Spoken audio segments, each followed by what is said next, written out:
I'm just going to do a quick introduction for those who don't know me. My name is Rachel Jacobs. This is my monthly webinar series called E-commerce Agency Insights. And every month I get together different people from the industry to share some of their expertise and some of their insights.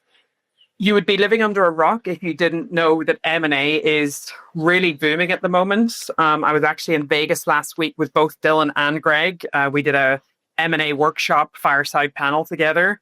And I think we can all agree that we have a finite window on what this version of M&A looks like for agencies in the ecosystem, but I'm sure we'll talk about that later.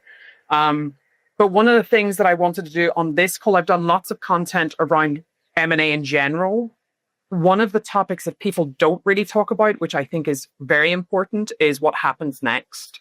Dan and we go back years. We've known each other for a long time over on the European side, and I've seen you go from being at Statement, being bought by IDHL, and now being on the other side of it.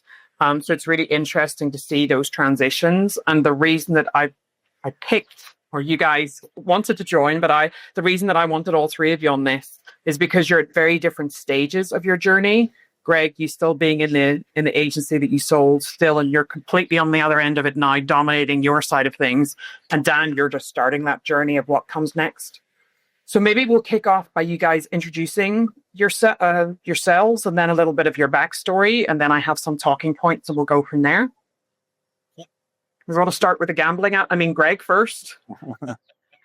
Yeah, sure. So I had started to be a part of in 2004 and then incubated Mini BC, which was a SaaS product, in 2013.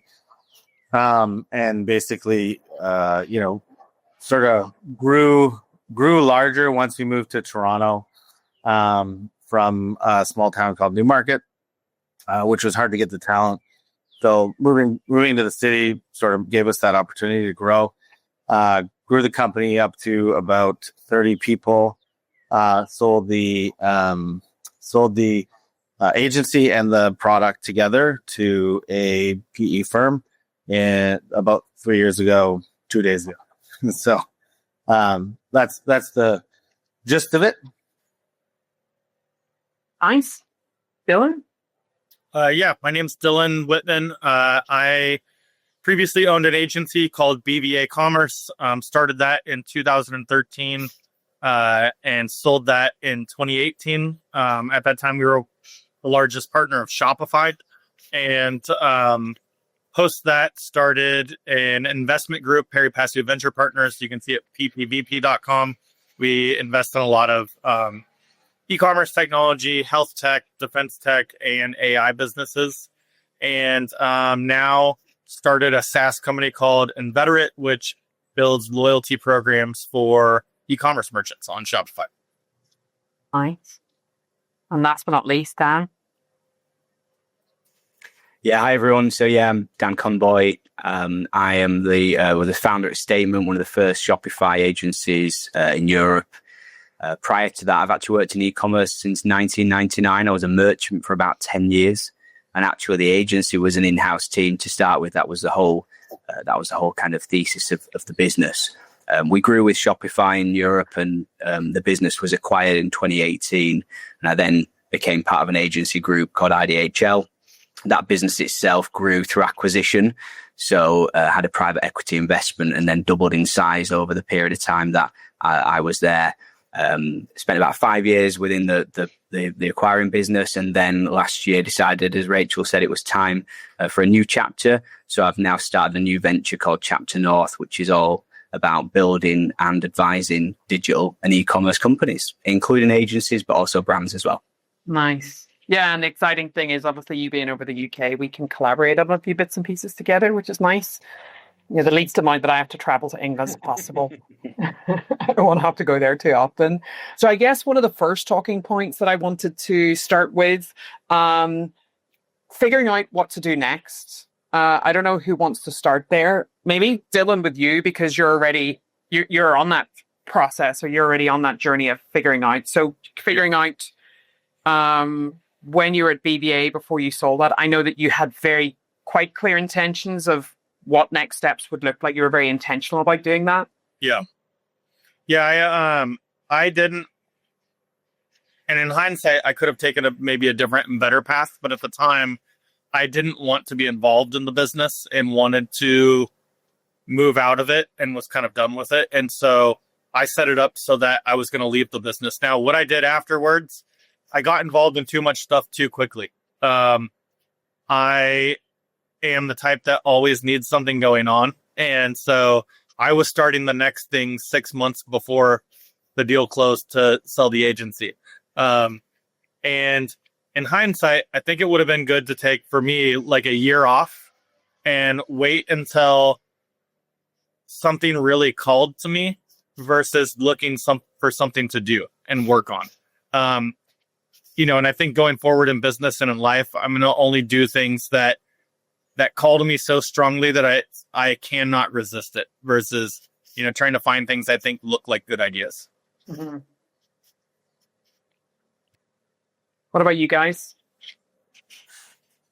For me, I'd say sort of being still in the business that I sold, that's a bit different. But I would say certainly before selling, it was sort of something that I needed to do from working, I guess, almost 18 years, or I guess it was 20 years in the company, not realizing sort of my situation and sort of being burnt out from running a company that long. And then sort of just said, we got to sell this place so that I can move on to something, not realizing that, I'd still be in the place after I sold, which was a bit unexpected. But yeah, it's certainly a path. And I think being prepared for that, I would agree with Dylan that, it probably would have been good for me if I could to have taken some time off.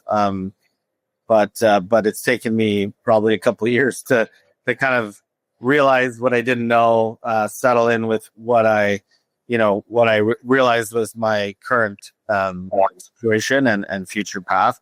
And so it does take a lot out of you running the business. And then I'd say some humility after the fact when you're not running the place. I think from my side, it was a little different actually, because the original plan with regards to the acquisition was not just to immediately remove myself. It was to support the development and the acceleration of the business, because we're at a time when, people remember within Shopify space, there was this kind of massive opportunity of Magento run re-platforms. And it was a moment in time because there was a time when these merchants needed to theoretically move. That time moved. The goalposts for Magento moved many times, but there was a time when really agencies needed to scale up, and that was a big objective. So actually, for me, it wasn't about immediately removing myself from the business, but there was a point, of course, where I came to the end of my earnout, and there was a natural reflection point. And actually, I had a kind of a soft exit, really, because I actually removed myself from the managing director role, but actually took upon a group role within the business, within the acquiring business. The acquiring business had grown quite substantially, and I wanted to get back closer to working with clients. So I think point number one is being really clear on what you enjoy and actually spending your time on the things you feel most passionate about. So for me, there was an opportunity to pivot within that group. But then I kind of have an exit 2.0, which was when I realized that actually it was time for me to step into something completely new. And that, again, was about assessing the landscape of what I wanted, but also where the agency was as well. So then I think that was a much more open-ended, what do I do? Dylan, I think to your point, there was more consideration then of, okay. So for me, actually, I did take a break. I took about 3 months off, which for me was the longest I've ever taken off.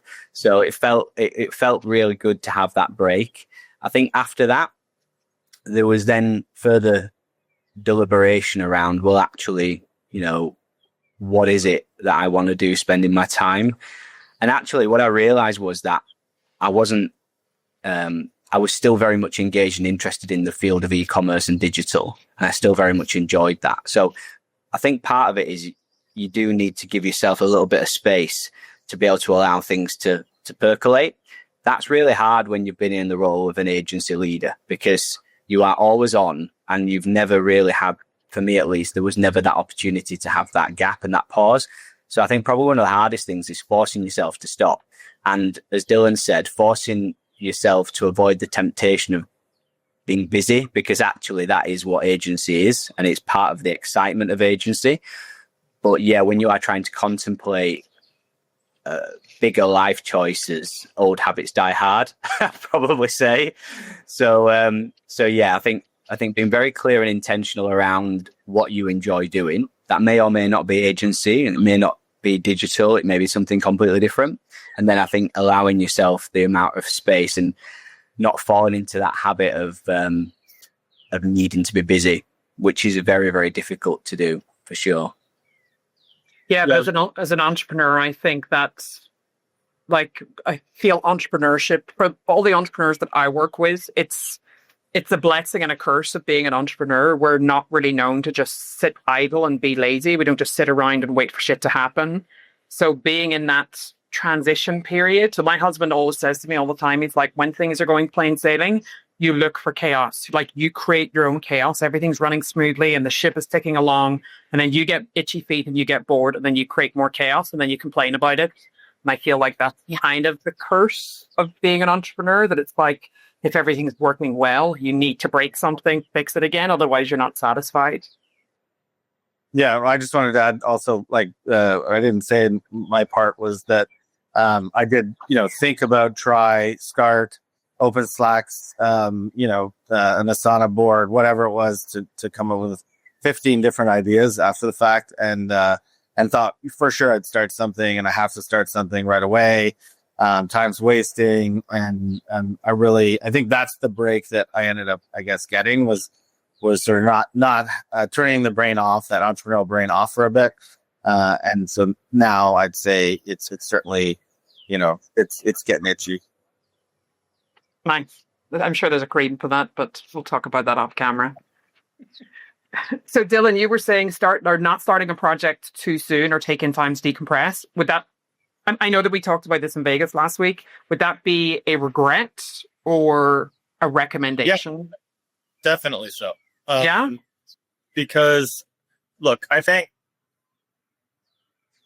regret's a strong word. I really like that Steve Jobs cliche quote at that graduation commencement speech he did.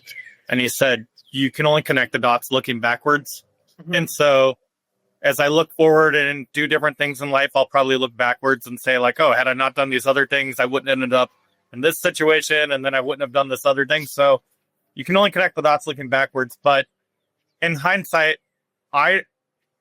the bigger issue wasn't the things that I went and participated in and did after that. It's that I was not in a place to truly give my full self to it.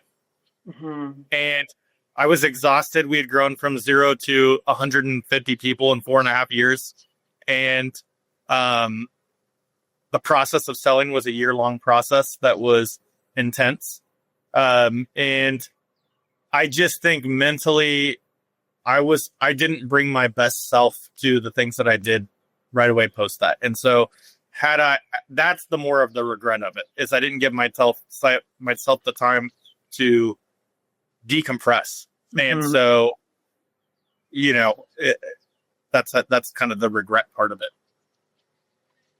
Okay. And then what about then? So figuring out what to do next, what did that process look like? You talking to me or some? Yeah, you. Me. I just, like every good idea that I saw. First of all, I had a bunch of cash all of a sudden, so it was like, fuck it, let's go. So every good idea that I saw, I ran after, and I did too many things at once, and I wasn't bringing my full self to any of them. And so the process was, that sounds like a good idea, let's do it. And then it was like multiple things at once. And so, I think the problem was that I didn't have a good process for evaluating what to do next. Okay.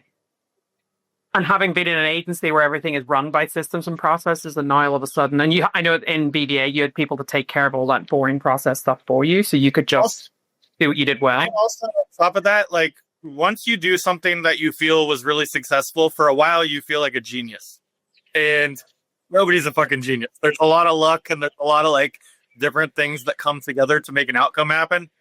But I think it's easy to feel like a genius and like, oh, I can't lose. What, you know what I mean? It's like Greg at the casino, basically, like just like that.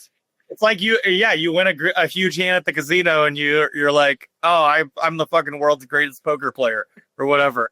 And so, I think there was a bit of that too. Yeah, it's really interesting actually, because I genuinely was very open-minded about that. What next? I wasn't immediately sure I would do something else in digital. It might be something completely different. So I genuinely looked at maybe do something completely different, maybe that I'd thought about but never really had the time to explore. Maybe buy another business, actually. Maybe find something and buy another business, something again. Was very open to that. And then the other thing was looking through my ideas list, a bit like yours, probably, Greg. I'd maintained this notebook on, of things and ideas. And I kind of started to look at that and started to stress test those ideas a little bit and to kind of rule out some ideas quite early on. And then actually some others then kind of started to feel more relevant and more interesting. And I think to your point, Dylan, kind of called to me a little bit. And actually, I think what I've realized is that I think the focus piece is really important for sure, because you can, in pursuit of figuring it out, do too many things. And I think actually kind of being able to kind of use your instinct and say no is really important. I think the other thing is if you do find yourself not needing to jump straight into something else, which actually, if you have exited, you should be able to have that kind of time and that buffer.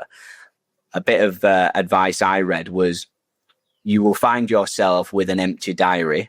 I remember the first day when my emails were disconnected and I actually had a holiday plan the next day. It was the first time I'd ever had a holiday where I didn't have a Slack message or an email. And there was a real sense of, liberation with that. But it was also like, oh, okay, this is different. And I read something and said, what's really important is that you do try to build an alternative schedule. So actually building other things into the diary that gives you a sense of routine. It doesn't have to be work. It can be playing sport. It can be walking. It can be meeting friends or whatever. It can be reading. So I kind of developed effectively an alternative itinerary. Not quite as hectic as it used to be, but that was really helpful. And I think the fact is that my one of my most important job is I am the kind of head of school run. So I drop off the kids at school and I pick them up. It gives me a natural 2 appointments in my diary every day. And actually it allows me to then build other activities around it. So I think having an alternative structure is important as you go on the journey of figuring out what that next thing is as well.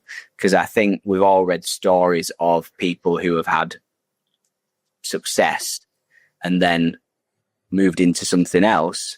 And it's been such a reality change for them. And it can go one way or the other. And I think that's just important. I also remember someone saying, I think I read it somewhere, and they said, there aren't, you're not going to get much sympathy if you go and ask him for advice. I've just sold my company and now I feel a bit lost. Like, yeah, so I think there is that other thing of having a community of people around you who you can chat to and figure that stuff out as well. I think I had a few other founders that had been in a similar position who I'd spoken to, and that was really helpful as well. So I think having counsel and advice from people who've been on the journey as well is also something just to be aware of. Because you're right, Rachel. I think the point of this is that we spoke about it when we first talked about this topic, is that there's a huge amount of discussion around how do you prepare your business to be an attractive asset to be purchased. There's not so much around, okay, so what's going to be like for you as a founder afterwards? Not as much discussion about that. Yeah, it's incredibly important for the people involved in the process, for the founders, but also for the team as well. One thing, we actually didn't talk about this when we prepared for this call, and it'd be interesting to hear your take on it. I heard something very recently from somebody who I know who's pretty successful and have sold a couple of businesses. And he talked about how isolating life became.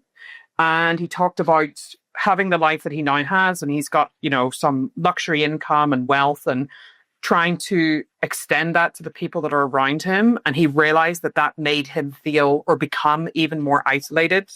And one of the things that he said that really stuck with me is that most people don't want what you give them. They want what you have.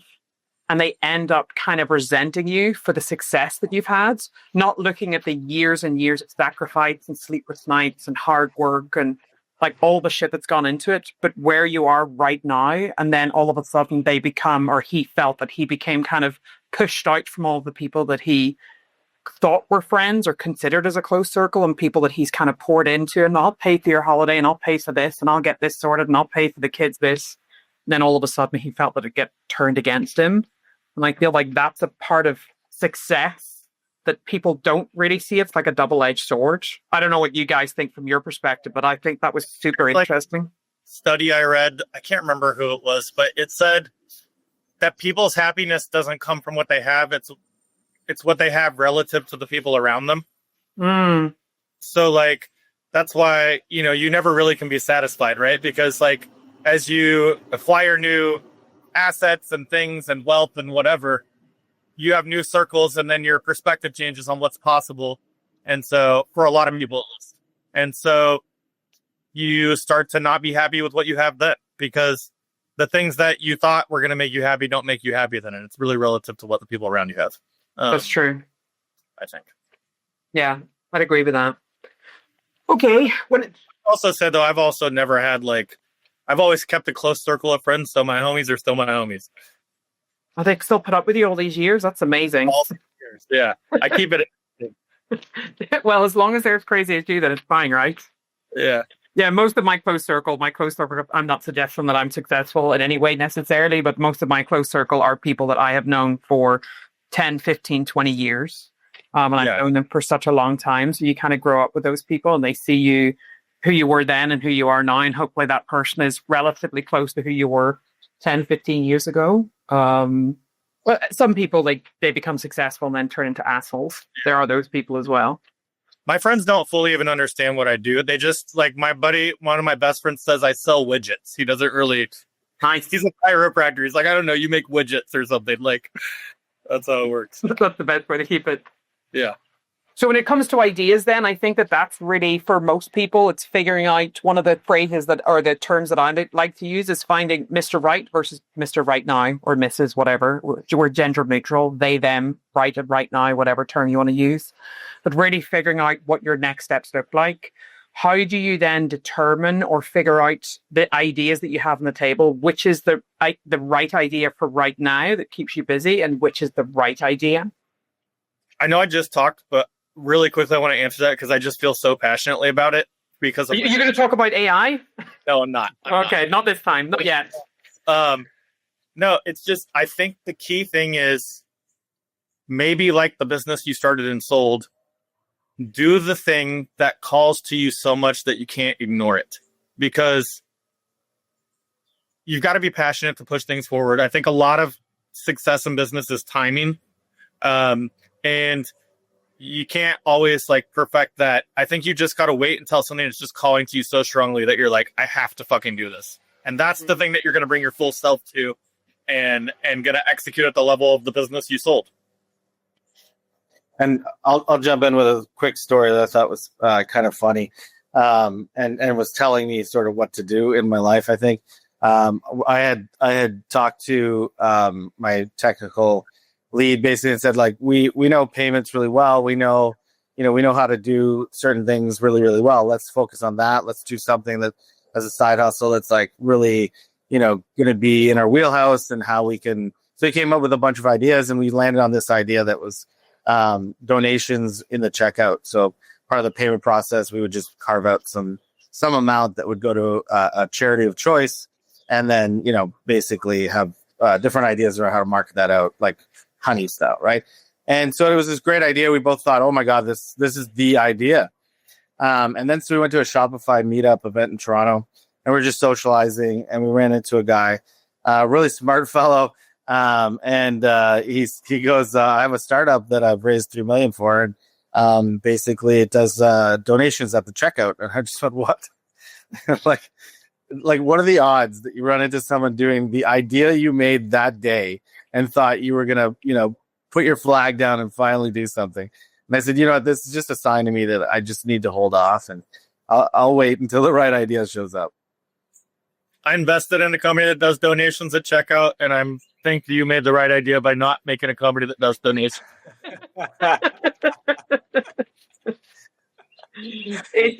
Yeah, it's donations and charity stuff. There's very rarely any money. You don't do that for the money. You do it for the heart. Yeah. No, I was going to say as well, I think, it goes back to that kind of concept of a founder not being used to the patience and always having a project and something to work on, particularly in agency. There's always something. So often the thing you need to focus your attention on is quite evident. And actually you then focused on how do we solve that problem. And I think, in this new world, you have to be a bit more patient with it. And there is kind of, it's judging when to explore and when not to explore.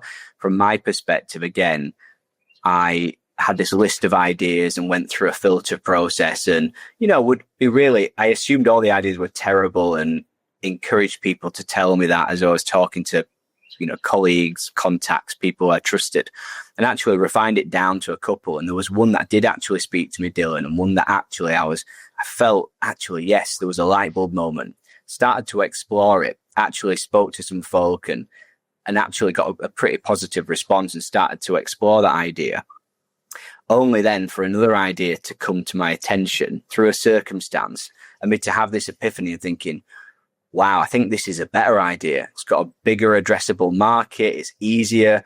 And I think a test of an idea as well is you can sit down with someone for a coffee and explain it in about 30 to 40 seconds. Your eyes start to light up. You start to smile as you explain it, and someone's reaction kind of starts to nod and go, I get that. And actually the second idea, I found there was more of that reaction. So actually for me, I'm developing and in the process of developing a digital product, but I've recognized that's a marathon, not a sprint. I have to be patient with that. It has to be done timely, but also correctly for it to be correct. So, I've got almost kind of two sides to the work, which is really interesting. I think that's another point as well, Rach, around for me embracing the variety.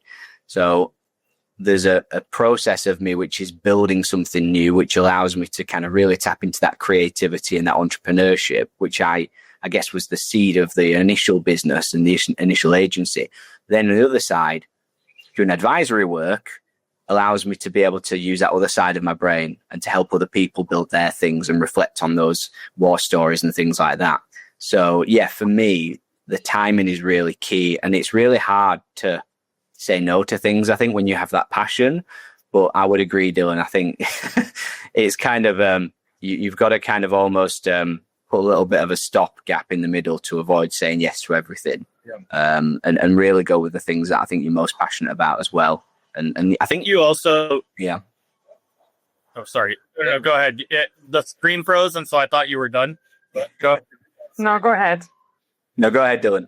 I was going to say you brought up a really good point that I think is probably, from investing and from building my businesses, probably the most important point that I have. Sorry, I'm getting a delivery for groceries.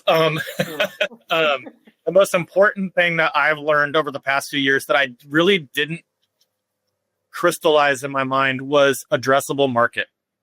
Mm-hmm. And I think as you start to find businesses and opportunities and think that they're good ideas and get excited about them, it's easy to convince yourself and others like, oh no, I know that this TAM isn't huge, but if we just own 5% of it, then, it's going to be a massive business. And I've just learned that, don't fight against gravity and don't make it hard for yourself. Whatever business you're going to do it in a really fucking large market that really is massive. That's a good point. Absolutely. Yeah, I think I think it depends on what it is that you're looking to achieve. I think if if you're running an agency and then selling that business, you're looking for your next big win. There are some people that are looking for their next big win, and then there's other people that are looking just to stay busy, and they're not really looking for the next big thing. So I guess it depends on what the next steps really look like for you and quality of life. I know that we talked about this last week at Shop Talk, Dylan, and BVA selling and then selling again and selling again. And if you'd stayed a part of that sale, it would have been the money you've made in the initial sale. Use the internet anymore. You wouldn't even ever see me again. You would have Kaiser Soze so quickly. That was your sale, and then the second and the third one, like that third sale for 500 million cash.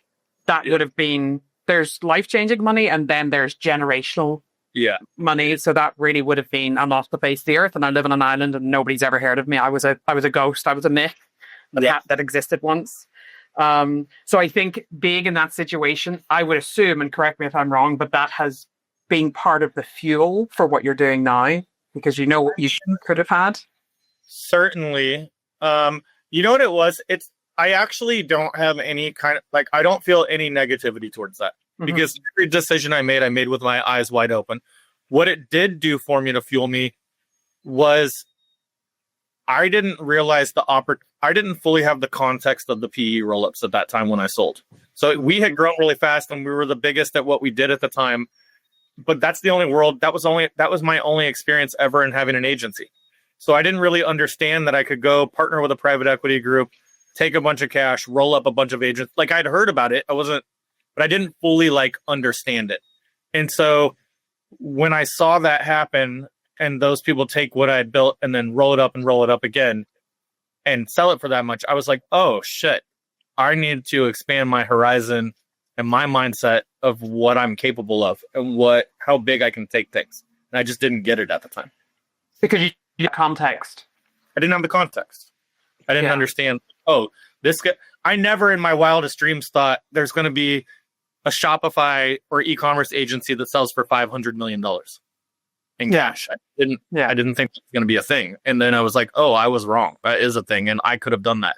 And so I can do that going forward. Not running another agency. You're not going to do that again. No, because for all you're not that crazy. Yeah. You did it one. I just wanted to add in too. I think that the sort of having an idea of who your acquirer might be is helpful. So sort of doing a planning where you can do a work back and sort of say, if this is who I'd want to acquire me, what's the business that I would need to build? Or, sometimes it works sort of even saying the size, the money value, right? So it does allow you to put yourself inside of a box and say, is that 500 million achievable? If I know that it's, if you're selling to Google or Facebook or these big folks out there, the number can be, unimaginable. But yeah, as you sort of realize who you might be able to go after, I think that helps. Yeah, I think there's some great points there, and actually, that context bit as well is really important, because I think this is one of the things that I'm enjoying working with other folks building their businesses. It's about helping them to inject some context, because I didn't know, like you, Dylan, I didn't understand necessarily the full mechanics of how a finance-led business looking to grow through acquisition, what the drivers were. And then when I was in the business and then part of the team that was looking to acquire businesses and understanding how a transaction was run on the buy side, not just the sell side, gave me a whole different perspective. So just as you've said, Greg, I think understanding the type of buyer, there's a big difference between an institutional-led buyer with private equity money than a trade sale where you're effectively doing a kind of maybe a merger or something like that. The components of the deal are different. And I think my advice would be, if you are strategically thinking about a future exit, to surround yourself with people who have had a visibility into that, because they can help you to understand the way the system works and actually what the drivers are. And I certainly didn't have that. It was a circumstantial, situation, which then led to the decisions that were taken. But ultimately, the learnings on that journey were very valuable. So for me, it's great to be able to then say to other people, well, you need to think about this, this, and this, because, you know, I didn't have that context at the time. You can read all the books and you can listen to all the podcasts. I think that's another thing I say to people as well, that there's no shortage of advice out there, but advice has to be applied. And that's the difference between, I think, you know, having someone around you who, you know, like your good self, Rachel, you work with your agencies and things like that. I think having partners around you who you can trust to bring that context is really valuable as well. Yeah. Oh, go ahead, Rachel. Yeah, I was just going to actually, to that point, what you said earlier, Dylan, is like connecting the dots, looking backwards. Like that's what it comes down to. And having the context is one thing. What I think, and I feel like we talked about this a few times, it's timing. So having the context and having the timing are two different things. So to your point, Dylan, when you sold BVA and then a couple of years later, the next sale for 500 million, we were too early. We were the first Shopify agency to sell outside of the one we acquired. So you had the context within the knowledge that the whole ecosystem and everybody had at that stage. So I remember I was running UW underwater pistol over in London, and whenever you guys sold, or whenever you sold in like 2018, right? 2017, 2018. And we were all looking at this being like, holy shit, that is crazy. I cannot believe like they're buying up agencies, and the first one, and it's monstrous. And like BDA was the flagship, because that really was the one that put a flag in the sand.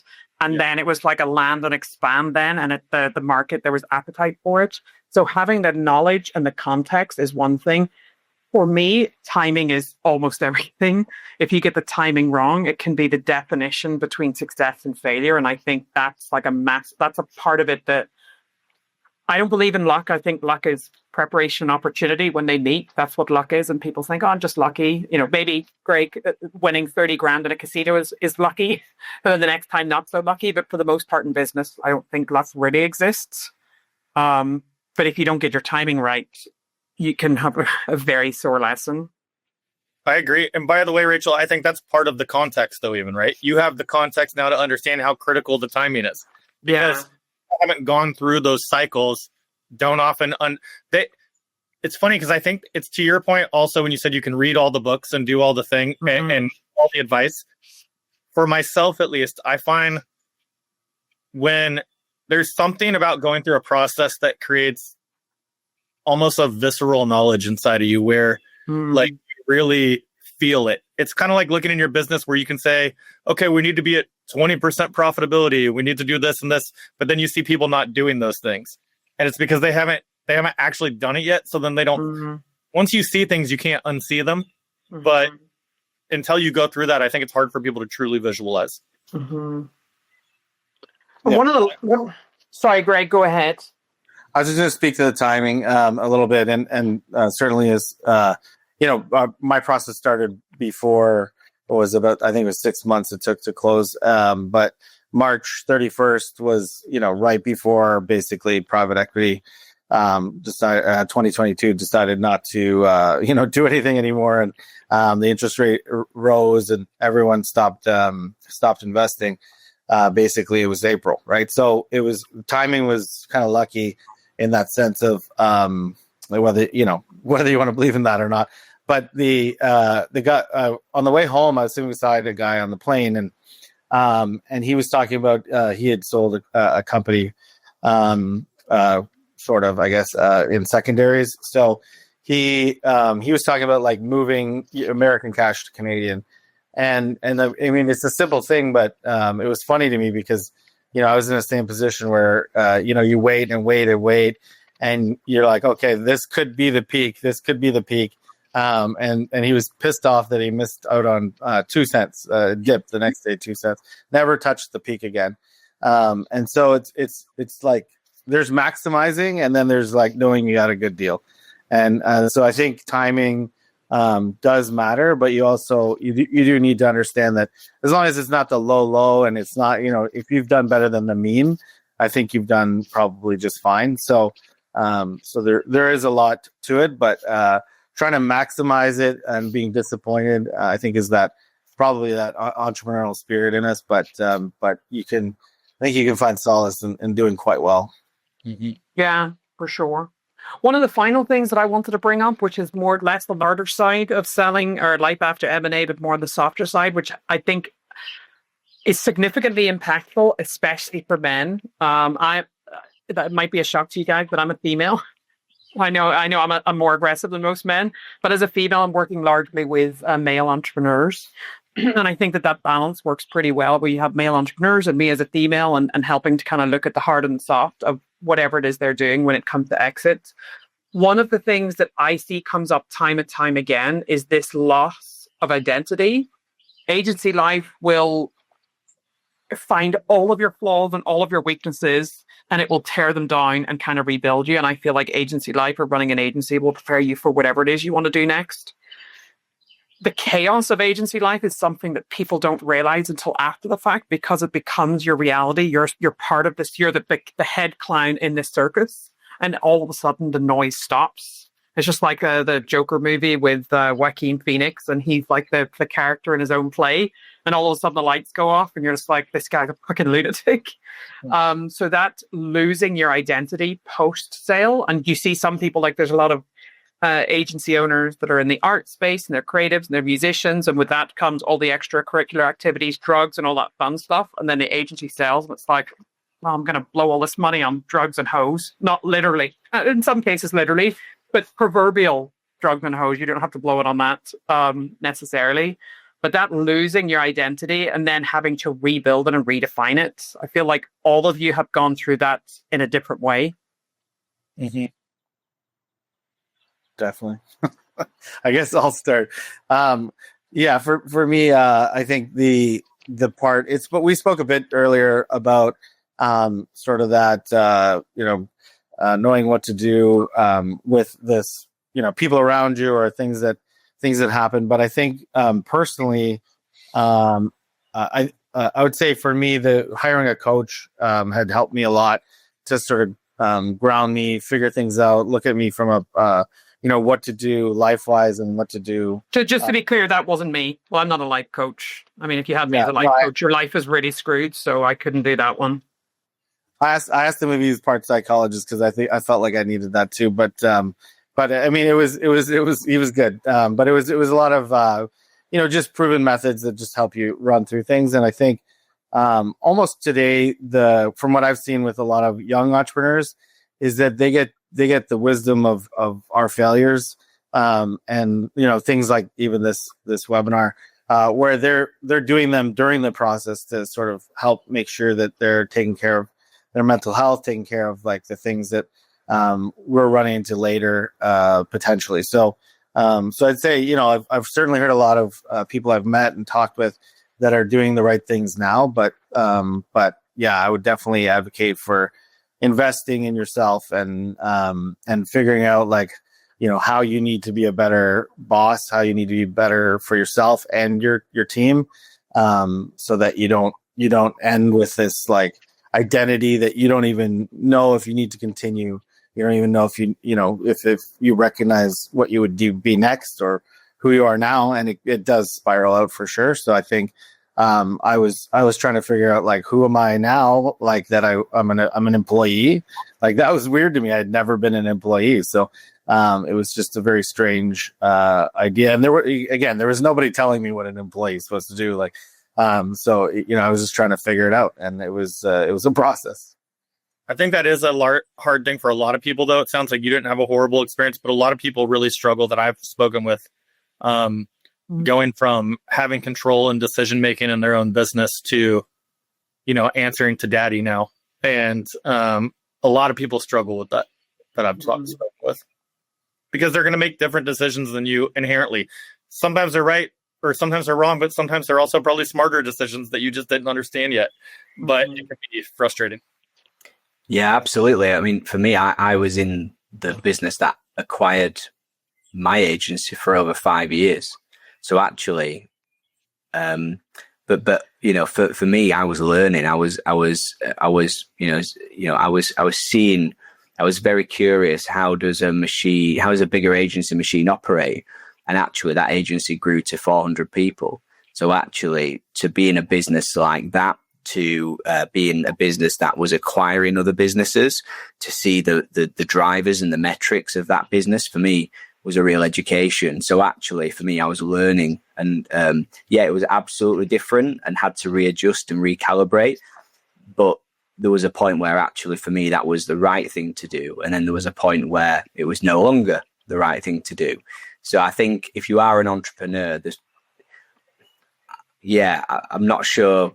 There are some, I would agree. I think the vast majority of people I speak with who have exited were very happy to have exited, and we're kind of counting down the days.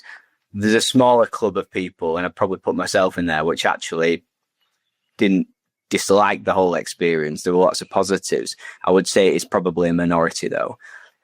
But I do think if you are in the business of having created something and then sold it, there's probably that entrepreneurial spark is going to always be in there.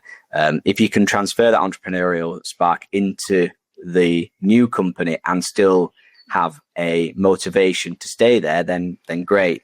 There are some people who can do that, but I think there's always a good chance that you might want to go off and do something else at some point. And it feels like that's kind of quite a common path. I think the final thing as well, Rach, is you mentioned as well that not everyone who exits necessarily wants to go off and do something else at all. There are some founders I know who are very, very happy to live a very kind of semi-retired existence and have some projects and investments and things like that. I guess it depends on the stage of life you're in as well. For me, I enjoy the work, and I enjoy it's a part of what I enjoy doing. So for me, that wouldn't be right for me. But not everyone necessarily wants to go off and write that second album. For me, that was something that I thought, actually, I do want to do that. There was a moment that I kind of went, yep. And so, that for me was right. Okay, let's start writing the album now. Will it be as good as the first one? Only time will tell. Will it be better than the first one? Yeah, and I guess to that point about, deciding what you want to do next, I would say the majority of entrepreneurs, we're professionally unemployable.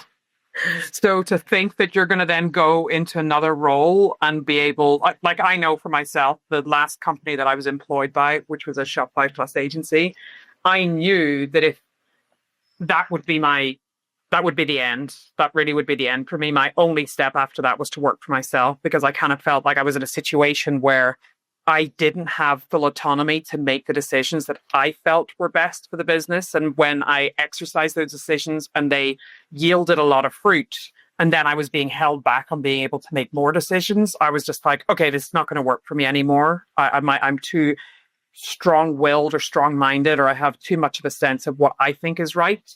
And when I'm doing that for somebody else's business, there's going to be a clash. And I was constantly running into clashes with entrepreneurs that were employing me, even though I felt like I was doing what was best for their business. There was egos at play, and like that whole thing gets complicated. So I knew pretty quickly, and I was like 28, 29 when I left there. I knew that I was unemployable at that stage. I know that was the end of the road, and it would not be possible to be employed again. I've had multiple offers for the business that I run now, and the practice that I run, for multiple seven figures. It's not necessarily, it's life-changing money depending on how you want to spend it, but it's not going to set the world alight, but it would be fine for us. But I know that I couldn't go over with that company for 2 or 3 years, because I would just be a wild horse that people wouldn't be able to keep the reins on. And when you're looking at corporate companies that have like HR and everybody has to be PC and you have to mind what you say and you can't use certain words, I would either be in prison or shot. They would be the only two options if I was employed by somebody else. So I knew that wasn't the path.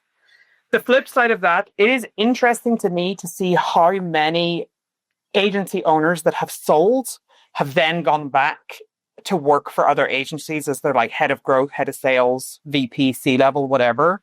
And I've gone back into the employee world because they've kind of done what they've done and they don't want to do this again. So it depends, right? It depends what your appetite for business and like what your mindset is. If you're somebody, I think Dylan and I are kind of similar in the sense that we have to be doing something. We have to be breaking something and making something. Otherwise, we're not satisfied. And I think when you have that, I've been like that my whole life, much to my husband's exhaustion. He's just like, oh my God, will you ever going to stop? And I'm like, I don't know. But it's what works for you. And then just the final thing, just to close out, we talked a little bit, which I think is something that people overlook as part of the M&A process, but choosing your ideal exit timeline. I think for a lot of people, that's one of those things that just gets overlooked, and you kind of jump on the train that's passing you, as opposed to having control of that process. If you were to speak to agencies that are planning or looking at their M&A process, what would you advise them around how they figure out their ideal timeline? I would first say, give yourself about a year for the process, in my experience. And the reason for that, depending on how you go about it, the reason I say that is that first we hired an investment bank. Then the investment bank spent a few months coming in, doing the analysis on the business, creating the pitch decks, all the materials. Then you go through a process where you're talking to 100 plus private equity different groups and like getting different offers and kind of narrowing it down to some LOIs. Then you get LOIs. Oh, exciting. Somebody wants to buy me. Now I have to go through the fucking horrible process of legal, which is like where the negotiation actually really starts, because the devil's in the details, right? The LOI doesn't actually mean anything. The number on it, it's like, okay, but how are we arriving at that number? And that for me was a long process, the legal process. And then finally we closed. So I would say, give yourself 9 months to a year. You could get it. I've seen people close in 90 to 180 days, but I think setting a realistic expectation, that way you don't get impatient in the process. I'll jump in, and I'd say, Rachel, sort of what you've been, I think I saw it in your slide deck in Vegas was that, you plan for 2 to 3 years. Like you gotta prep yourself. It depends how terribly you're running it, I guess. But if you're doing, most of what you should be doing, you may need only 6 months to 12 months to really like fix the stuff that's broken and understand the things that you need to fix. So, obviously hiring someone like you, Rachel, to come in and fix all that stuff was basically what I did, but I didn't know you at the time. So sorry. We hired somebody else. Whatever, Greg, it's fine. Whatever. But yeah, he came in and interestingly for us, it was just like the timing. He was there trying to fix this, and I thought 2 to 3 years. And then it was like 6 months into the things we were doing that we got interested parties basically on accident. So that's where timing, luck, things that just happen that you can't control do kick in. But my advice would be certainly like just do all the things you need to do to tighten up your business. All the things, Rachel, you listed out basically around finances and getting your business saleable, and that's it's basically a checklist. And then you're just better ready. Like we were a cash based business instead of accrual, so that was a nightmare to switch that over. There's just these little things that had we known we could have done a little better to make it a little easier. But yeah, I would say just prepare yourself. And then if something comes along the way, just date. And if you like, an LOI makes sense and you like it, they like it, move forward. Yeah, I would say even a year before we started our process to sell, we brought in a CFO, a fractional CFO, to like really dial that shit in. And sorry, I didn't mean to interrupt you, Dan. No worries. And that's something I would recommend. Like even a year before you think you want to start the process to sell, get a real CFO in there that really understands your financial hygiene, all that. And especially because, as you guys know, as you go through the process, there's all kinds of ad backs and different things that you can do that can make a big impact on your cash. So I think it's important. Yeah, I think you referenced it before, Rich, about the book Built to Sell and the podcast. And if you actually design your business as if you were selling it, then some of these things will be kind of considered as part of it.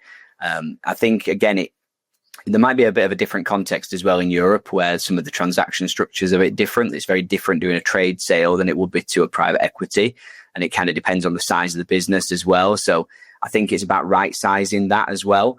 But for me, it would be being prepared, be intentional about it. If you are prepared, then if you were to get a speculative offer, then your business is probably going to be in a good shape to seriously consider it. I think it's also about being very realistic about the impact it could have on you as a founder, and making sure that you don't take the eye off the ball as well during that process, because it can be really intense. So in the UK, we call it due diligence. Effectively, that is the legal process, and ultimately that can be a very intensive thing to do. So yeah, I think having the right foundations in place, so that if you are intentionally looking at a timeline, or you happen to be in what in a look, whether that's that kind of fusion of opportunity and preparation can sometimes happen, then actually you're well prepared then to be able to go into that process and to have the strongest valuation, and critically to be able to defend that valuation, and to make sure that you are comfortable with the number that is ultimately presented and agreed as well. Yeah, defend is a good word, because they give you the LOI and then they're coming in to come up with all the reasons why they actually shouldn't pay you that amount of money. Mm-hmm. They've got you down that process so far that they're thinking, oh, they're just going to do it anyways, because, even things like working capital, like you don't think about that when you start the process, but then you get towards the end and they're like, well, you have to leave $500,000 in the bank for working capital, or whatever the number is, I think that the devil's in those details. Yeah, and absolutely, for me, it was don't think you can do that on your own. I would agree. You need finance and professional people, because you need people to represent you who are not as close to it but understand it and can be the agent in those conversations. There's a reason footballers have agents. There's a reason you use a professional to sell your home. There's a reason of having that. And I do sometimes hear of stories where business owners represent themselves, and it worries me. And I don't think they're going to get the best deal, because it feels so personal. You need really good people around you who can represent you and play the game and help you to get a fair deal as well. Because you don't know what you don't know. That's the problem. Absolutely. You know your business, but you don't know what you don't know about mergers and acquisitions. Yeah, absolutely. There's professionals in that field. I mean, I don't pertain to be a legal expert or necessarily a financial expert. I'm operations, and I can get an agency ready. But then you bring in people who understand the legal and understand and are willing to go to war on your behalf if that's what's necessary. And that's ultimately what it comes down to. It's like having your little M&A Avengers team, of which I am the most colorful superhero. But the legal and accounting people are not necessarily colorful, but they're the ones that are going to get all the finer details. I think I told a story in Vegas last week about one of the agencies that he scaled to, in 2 years, like 250, 280K a month. And within 2 years, then we got an LOI on the table, and it was 3.2 million, which for 2 years worth of work is pretty good to get 3.2 in 2 years. That's a decent amount. This was an example of a business owner that was a creative and did want to blow it all on drugs and hoes, on that kind of like lifestyle. And just before the final signature, they changed the paperwork, and he just wanted to get that deal over the line so that money could hit his bank account, because he was in a lot of debt and he didn't put it through legal. And the small print said, if you don't close, I think it was 3 million net new in the first 6 months. Now, bearing in mind his business was doing 3 million already. If you don't close 3 million net new in the first 6 months of the sale, your 3.2 drops to 800K. And he signed it because he just wanted that money to hit his bank account for whatever that initial payment was. And that was a real sore lesson. Of course, he didn't hit the 3 million in 6 months, because that was insane, especially because the paperwork said he takes a 3-month hiatus after he sold the business. So they screwed him. They knew what they were doing. So the devil is in the details there, and making sure that you do your due diligence and do it properly, because there are buyers, if they can get a bargain, then they will. And like, it's literally their job, right? Right. Buy. Whoever's on the buy side, they have a team of people that want to get the best deal for whoever is buying, and that's deal fatigue is real, by the way. Deal fatigue is a serious thing, and those professional buyers that do this all the time know that, and they're going to work you through it, and they know that you're going to get to the end and just be fucking tired of it. So yeah, that's where they're going to try to get they're you. They're going to keep trying to grind you down until you get to the point you're like, listen, dude, let's just get this over and done with. That's right. Nice. Well, this was awesome. Thank you guys for joining. I appreciate you sharing life on the other side, what life after exit looks like. 'Cause I feel like this is an area that just isn't really talked about. And when I speak to agencies about what do they want to do next, they have no idea. think they just think that they're going to cash out and then live on an island. And the reality is that's not a good fit. I live on an island, but I haven't cashed out anything. We're just living here. But for a lot of people, the reality is they have no idea. And I always say to people, when you want to sell your business, you go to the end and work back. And for most people, the end is what that number is. You put that number, you put it in a drawer. When you have that on the table, that's when you seriously consider it. But I would encourage maybe going a step further and trying to figure out what does next steps look like, even if that means taking a year out and traveling for a year or whatever it is that you want to do. Just so it means that you don't rush into what your next steps are and then regret it. Yep. Well, thank you so much for joining, guys. I appreciate it. Yep. Thanks, Rachel. You're welcome. Great to be here. All right. Take it easy. Well, I've seen you boys already. And Dan, I'll see you in a few weeks. Absolutely. All right.